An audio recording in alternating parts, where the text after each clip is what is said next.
There they certainly did drink a little too much, as one always does at farewell dinners.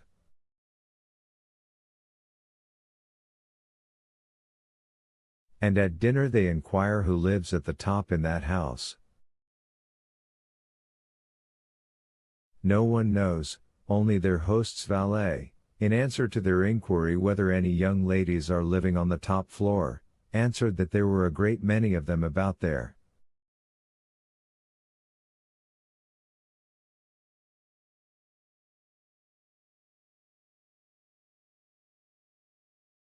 After dinner the two young men go into their host's study, and write a letter to the unknown fair one.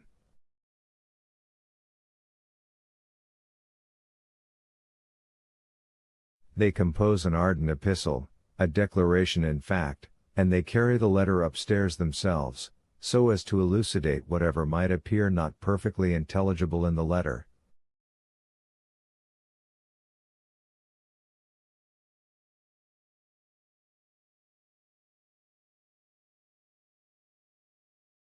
Why are you telling me these horrible stories?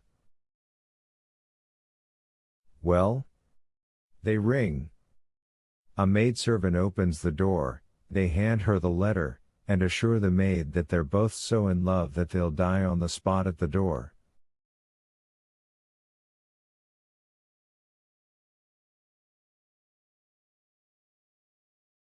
The maid, stupefied, carries in their messages.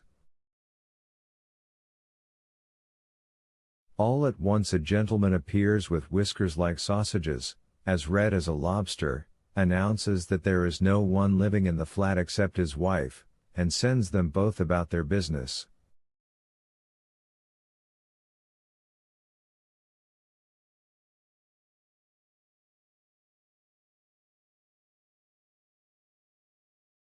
How do you know he had whiskers like sausages, as you say?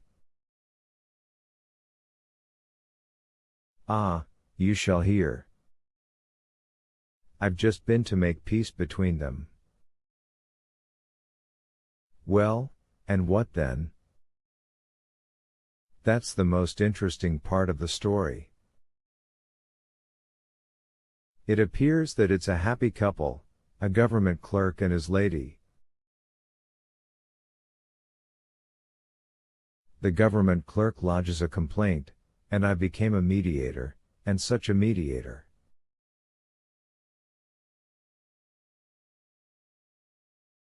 I assure you Talleyrand couldn't hold a candle to me. Why, where was the difficulty? Ah, you shall hear. We apologize in due form, we are in despair, we entreat forgiveness for the unfortunate misunderstanding.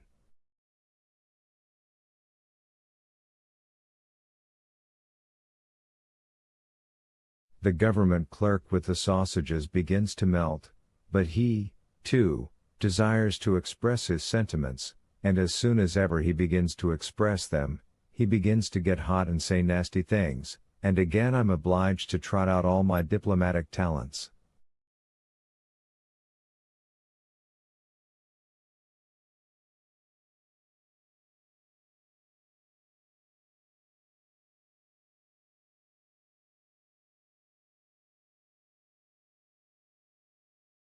I allowed that their conduct was bad, but I urged him to take into consideration their heedlessness, their youth.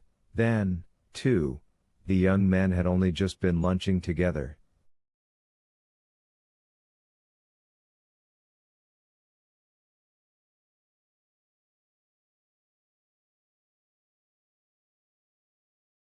You understand.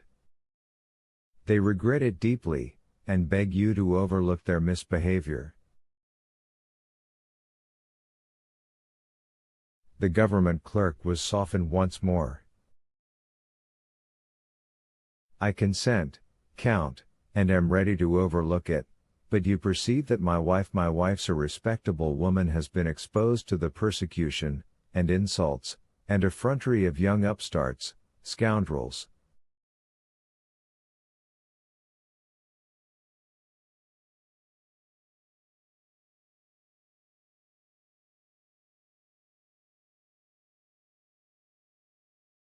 And you must understand, the young upstarts are present all the while, and I have to keep the peace between them.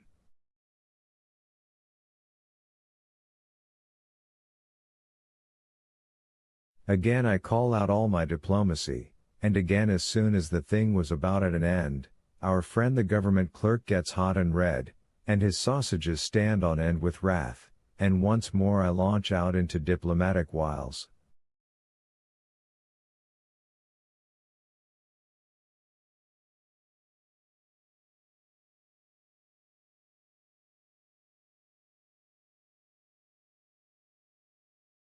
Ah, he must tell you this story, said Betsy, laughing, to a lady who came into her box. He has been making me laugh so.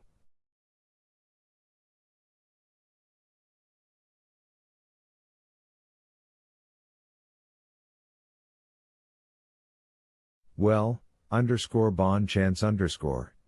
She added, giving Vronsky one finger of the hand in which she held her fan, and with a shrug of her shoulders she twitched down the bodice of her gown that had worked up, so as to be duly naked as she moved forward towards the footlights and to the light of the gas, and the sight of all eyes.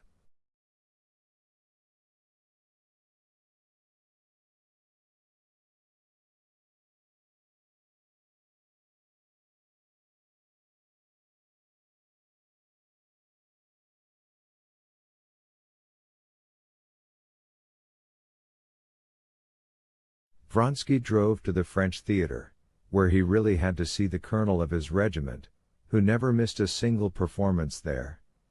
He wanted to see him, to report on the result of his mediation, which had occupied and amused him for the last 3 days.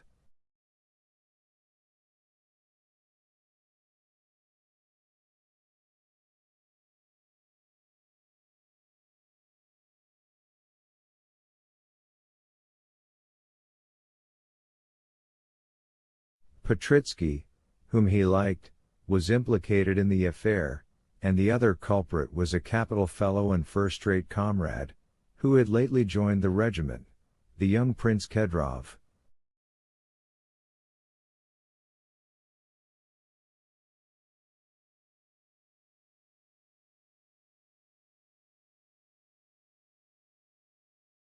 And what was most important, the interests of the regiment were involved in it too.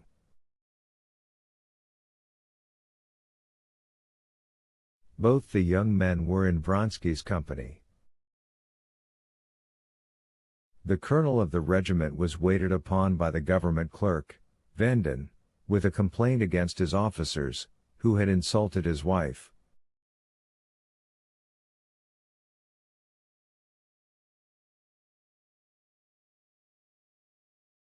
His young wife, so Venden told the story, he had been married half a year, was at church with her mother, and suddenly overcome by indisposition, arising from her interesting condition, she could not remain standing, she drove home in the first sledge, a smart-looking one, she came across.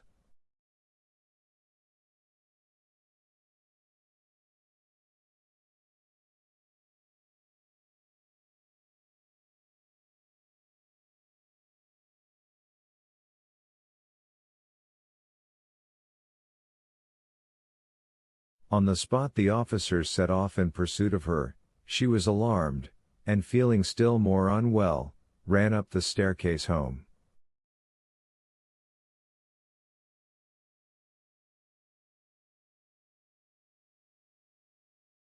Venden himself, on returning from his office, heard a ring at their bell and voices, went out, and seeing the intoxicated officers with a letter, he had turned them out.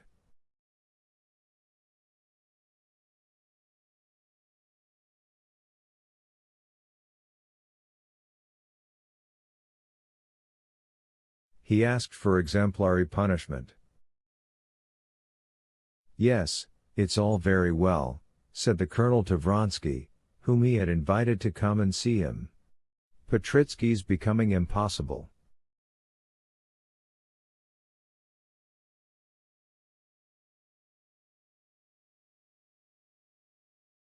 Not a week goes by without some scandal. This government clerk won't let it drop, he'll go on with the thing. Vronsky saw all the thanklessness of the business, and that there could be no question of a duel in it, that everything must be done to soften the government clerk, and hush the matter up.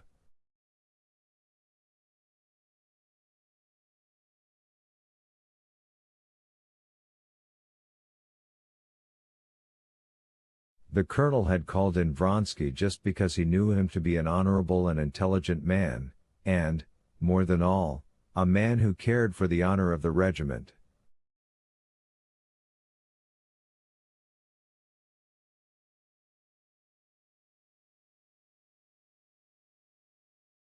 They talked it over, and decided that Petritsky and Kedrov must go with Vronsky to Venden's to apologize.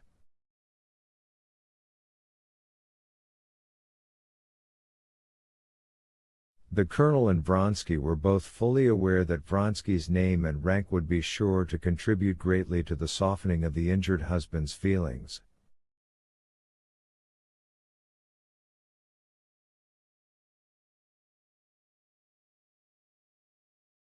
And these two influences were not in fact without effect, though the result remained, as Vronsky had described, uncertain.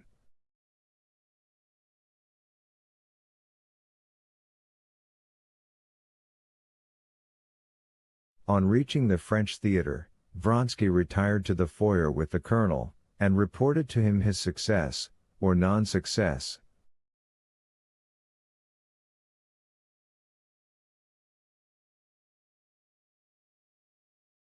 The colonel, thinking it all over, made up his mind not to pursue the matter further, but then for his own satisfaction proceeded to cross-examine Vronsky about his interview, and it was a long while before he could restrain his laughter, as Vronsky described how the government clerk, after subsiding for a while, would suddenly flare up again, as he recalled the details, and how Vronsky, at the last half-word of conciliation, skillfully maneuvered a retreat, shoving Petritsky out before him.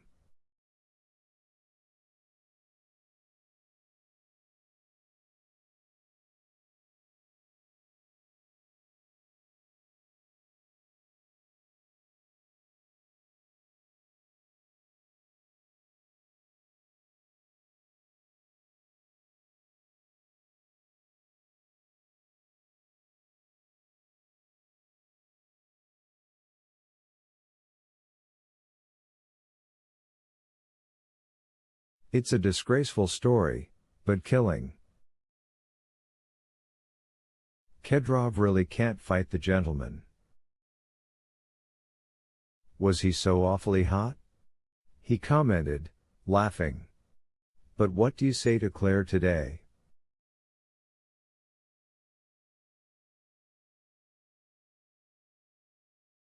She's marvelous, he went on, speaking of a new French actress. However often you see her, every day she's different.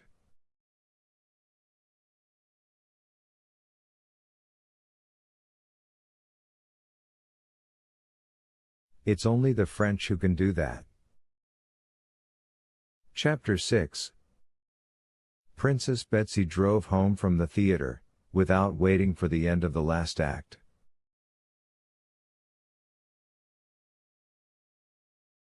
She had only just time to go into her dressing room, sprinkle her long, pale face with powder, rub it, set her dress to rights, and order tea in the big drawing room, when one after another carriages drove up to her huge house in Bolshaya Morskaya.